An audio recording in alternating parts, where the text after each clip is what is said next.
სახელითა მამისათა და ძისათა და სულისა წმინდისათა ამინ.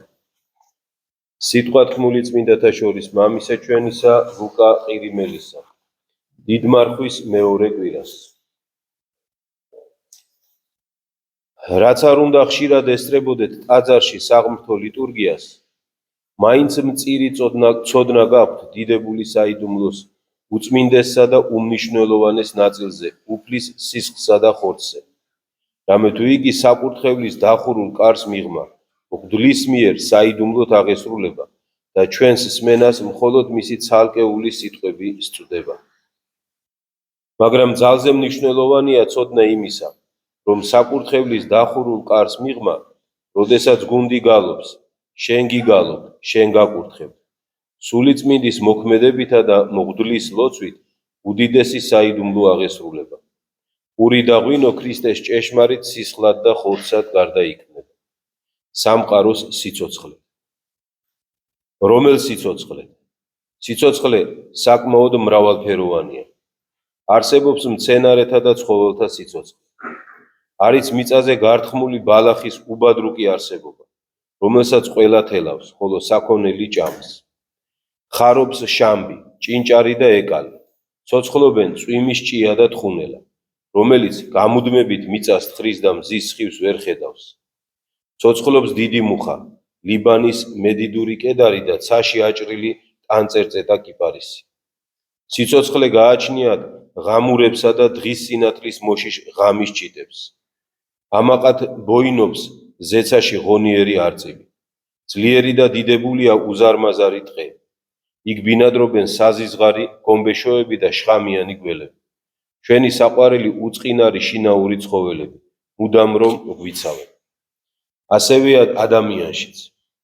მათი უმეტესობა მიწაზე გართხმულ ბალახს გავს. წმინდა წერილი მათ მიწიერ ხალხად მოიხსენიებს. ისინი მხოლოდ ხვალინდელი დღის საზღვრავს, ყოველდღიურ საჭიროებასა და კინკლაობაზე ფიქრს მოუწევს. უფრო ღირსეული ადამიანები საკუთარ ამოცანად საერთაშორისო და სახელმწიფოებრივი კანონების სამართლიანად დადგენას მიიჩნევენ. მოვიხადოთ მათ წინაშე ქუდი და უღრმესი მადლობა ვუძღვნათ იმ მცდელობისათვის, რომლითაც მიწიერი სამოთხის მოწყობას ლამობენ. რამე თუ მათ შორის არიან ისეთებიც, ძლიერ ლომებსა და ლიბანურ კედარს რომ წააგავან.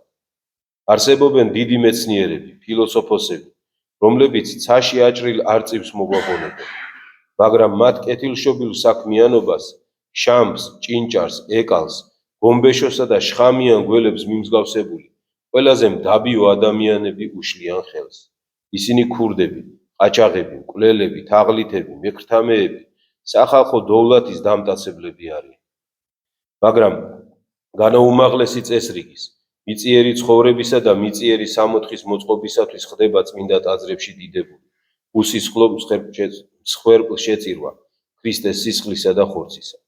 განამიწიერი სამოთხისათვის გადაიტანა უფალმა და ღმერთმა ჩვენმა იესო ქრისტემ საზარელი წამება გოლგოთაზე, აღმართულ ჯვარზე. ცხადია არა. მან ყოველივე იმისათვის დაითმინა, რომ ჩვენს წინაშე არა მიწიერი, არამედ ზეციური სასუფევლის კარიბჭე გაეხსნა, რათა მარადიული ცხოვრების, ერთ არს და სამპიროვან ღმერთთან და ყოველთა უხორცოთა ზეციურ ძალთა მუდმივი თანაზიარი გავხადოს. უფალმა ჩვენმა იესო ქრისტემ ნეტარების დიდებული მცნებებით გვასწავლა, თუ როგორი უნდა იყოს სამყაროს ჭეშმარიტი ცხოვრება, რომელიც უზენაეს სიმართლესა და სიყვარულს ემყარება. გვასწავლა, თუ როგორები უნდა ვიყოთ იმისათვის, რომ მან თავის მეგობრებად და ძმებადაც კი შეგვრაცხოს. ყველა თავისი იგავით, რომელიც დიადი და სრული ჭეშმარიტებითაა აღსავსე, მან დაგმოძღვრა გვეცხოვრა ისე, როგორც ღვთის ნების აღმსრულებლები, ზეციური ანგელოზები ცხოვრობენ. მისი დიდებული მოციქულები გვარიგებდნენ, რომ მოგვეძულებინა სოფელი და ყოველივე ამქვეყნიური, რამე თუ ყველაფერი ეს ცხოვრებისეული ქედმაღლობაა და ავხორცობა სხეულისა და თვალისა. ეს სიღრმისეული ჭეშმარიტება შეიმეცნეს უმაღლესი გონების, მისწრაფებისა და სუფთა გულის მქონე ადამიანებმა. ისინი გულგრილები იყვნენ მიწიერი სამოთხის მიმართ, რამე თუ უზენაესი და მარადიული ჭეშმარიტებას სწუროდათ. რომელიც ამ სოფლად არ მოიძებნება. ასეთი ადამიანები აფრიკის უდაბნოებს, ჩრდილოეთის გაუვალ უღრან ტყეებს და ათონის მთას მიაშურებდნენ ხოლმე და იქ ცხოვრების უმაღლესი ფორმით არსებობდნენ და ღმერთთან განუწყვეტელ ლოცვით ურთიერთობაში იმყოფებოდნენ. ასეთები ურიცხვნი იყვნენ და ღმერთისათვის სათნო იყო, რომ ყველა ადამიანი ცოტათი მაინც მიმსგავსებოდა მათ მაცხოვრისადმი უსაზღრო სიყვარულში და უფლის მიერ ნაჩვენები ეკლიანი გზით ევლოთ სიყვარულისა და ჭეშმარიტების სამსახურებელად. რამე თუ ჭეშმარიტი ცხოვრება ჩვენს უფალში იესო ქრისტესია. იგი არის გზა, ჭეშმარიტება და ცხოვრება. აი ასეთი ჭეშმარიტი ცხოვრებისათვის აღესრულება ჩვენს ტაძრებში უდიდესი საიდუმლო მაცხოვრის სისხლისა და ხორცის უსისხლო მსხვერპლ შეწირვა. წმინდანთა ცხოვრებაში უამრავი მაგალითი გვხვდება ჭეშმარიტი ღვთიური ცხოვრებისა. ვუმზერთ ცის კაბადონს, რომელზეც წმინდა ადამიანების სულები მოკიაფე ურიცხ ვარსკვლავებად გაბრწყინებულან და მათ შორის მრავლადაა გამორჩეულად მოკაშკაშე ვარსკვლავი, რომელიც არასდროს ხრება ღვთის წინაშე. ასეთ ვარსკვლავებს შორის სიდიდით პირველი კი აფობს დიდებული გრიგოლ პალამა, თესალონიკელი მთავარეპისკოპოსი, სასწაულთმოქმედი წმინდანი, რომლის ხსენებაც დიდმარხვის მეორე კვირას აღესრულება. ბევრი შეგვიძლია ვისაუბროთ მის უდიდეს საქმეებზე, რომლებიც მართლმადიდებლობის განმტკიცებას ემსახურებოდა. მისი 23 წლიანი ბრძოლა ერეტიკოს ვარლაამთან, რომელიც გმობდა ათონელ ბერებს მთელი ცხოვრების ღმრთისადმი მიზღვნისათვის. ებრძოდა ამ ერეტიკოს, რომელიც თაბორის მთის ნათლის ღვთიურ წარმომავლობას უარყოფდა, რომლითაც უფალი და ღმერთი ჩვენი იესო ქრისტე გაბრწყინდა. მაგრამ ამის შესახებ სხვა დროს ვისაუბროთ, რამე თუ ჩემი ხანგრძლივი ქადაგებით დაგღალებ. ერთ არსსა და ჭეშმარიტ ღმერთს, სამებით განდიდებულს, დიდება, პატივი და თაყვანისცემა, უკუნითი უკუნისამდე. ამინ. შეგვეციოს წმინდა გრიგოლ პალამა, წმინდა მღვდელმთავარი ლუკა, რომელმაც დღეს კიდევ ერთხელ თავისი ჩვეული, ესე ვთქვათ, ტკბილხმოვანებით შეგვახსენა დანიშნულება ეკლესიისა. შეგვახსენა დანიშნულება ნებისმიერი ლოცვისა და, რა თქმა უნდა, ადამიანთა ცხოვრებისათვის ყველაზე მნიშვნელოვანი, ესე ვთქვათ, საიდუმლოსი მაცხოვრის სისხლის და მაცხოვრის ხორცის შეწირვის. ჩვენ არაერთხელ გვისაუბრია ამაზე, ამიტომ ეხლა დიდხანს არ შეგაწყენთ. ერთადერთი მიზეზი და მიზანი ადამიანის ეკლესიაში მოსვლისთვის ეს უნდა იყოს საუკუნო ცხოვრება.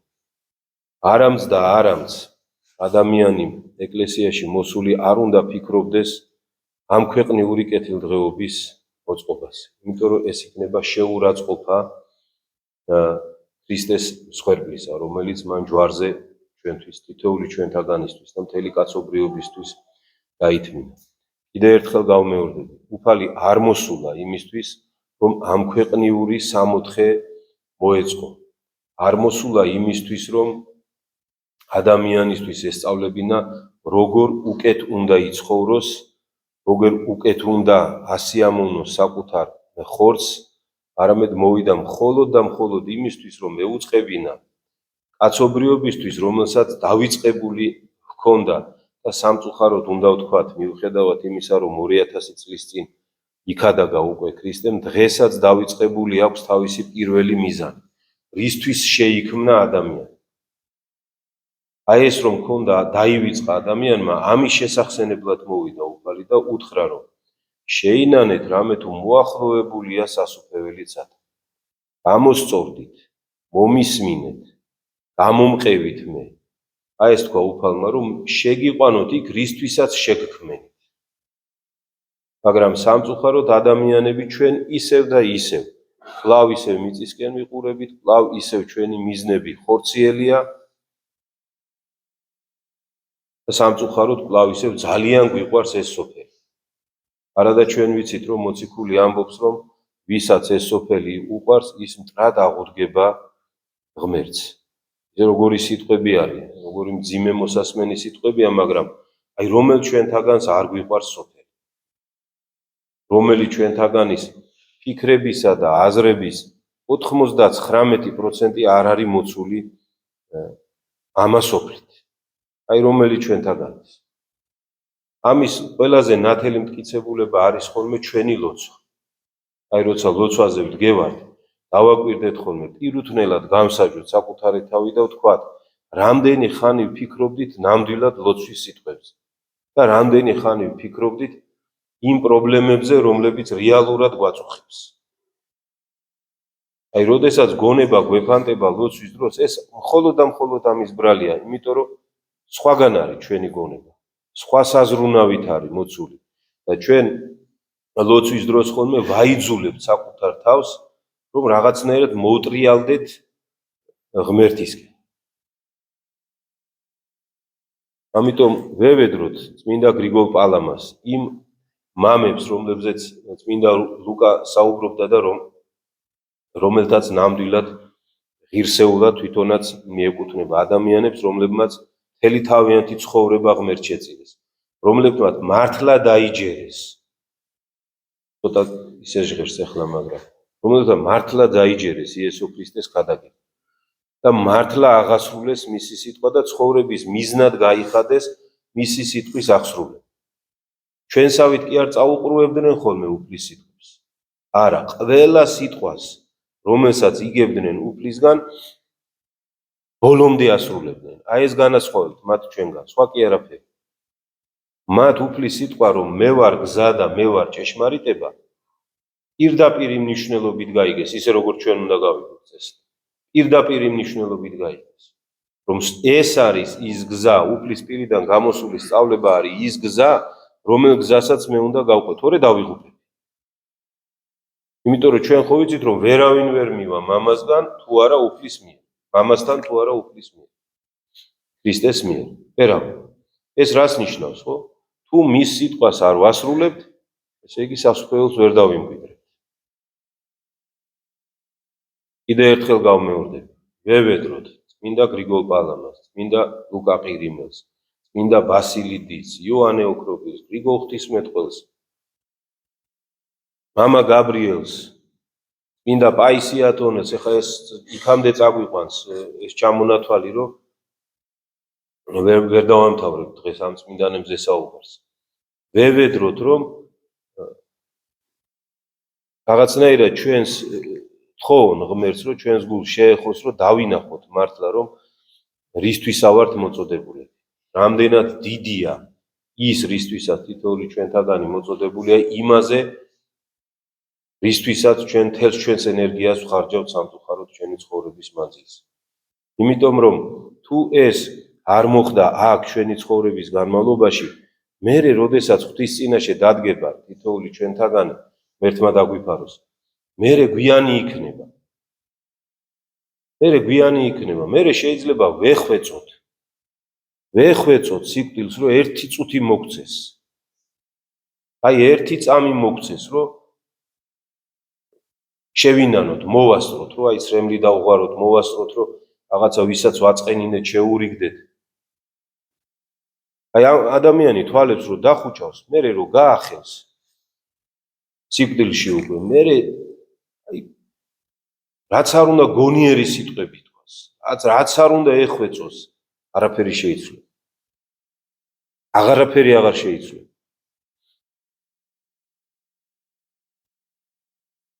ღმერთმა შეგვაძლებინოს კიდე ერთხელ გავმეორდები, რომ სანამ ცოცხლები, სანამ პირში სული გვიდგა, სანამ უფალი გვითმენს, მიუხედავად ჩვენი უამრავი ცოდვებისა, მანამდე დავდგეთ სწორ გზაზე და ამ სიტყვას შემთხვევით არ ხმარ. დავდგეთ სწორ გზაზე. თუ ადამიანი დადგას სწორ გზაზე,